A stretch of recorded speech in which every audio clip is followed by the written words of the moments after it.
Rajkot mirror news પર તમે જોઈ રહ્યા છો ઇવનિંગ રિપોર્ટ। રાજકોટ શહેર ભાજપ પ્રમુખ તરીકે માધવ દવે જ્યારે જિલ્લા ભાજપ પ્રમુખ તરીકે અલ્પેશ ઢોલરિયા નિશ્ચિત।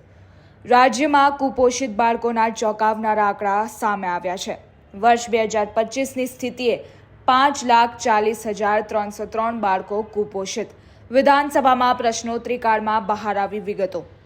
વડાપ્રધાન નરેન્દ્ર મોદી આવતીકાલે સુરતની મુલાકાતે।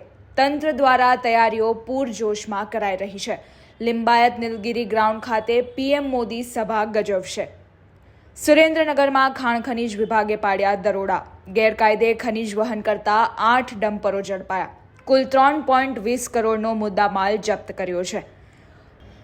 રાજકોટમાં બેડી વાચક પરની શાળામાં વિદ્યાર્થીનીઓને બીભત્સ વિડીયો બતાવી અડપલા કરનાર આરોપી શિક્ષક કમલેશ અમૃતિયાના જામીન કોર્ટે કર્યા રદ।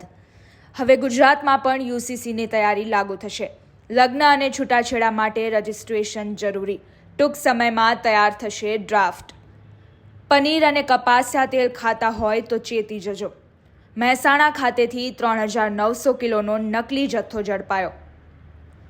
અમેરિકામાં વધુ એક ભારતીયની ગોળી મારી હત્યા કરાઈ। તેલંગાણાના વિદ્યાર્થી પર હુમલાખોરે ફાયરિંગ કર્યું। લૂંટના પ્રયાસમાં હત્યા થઈ હોવાની આશંકા। વધુ આવા સમાચાર જોવા માટે જોતા રહો રાજકોટ મિરર ન્યૂઝ।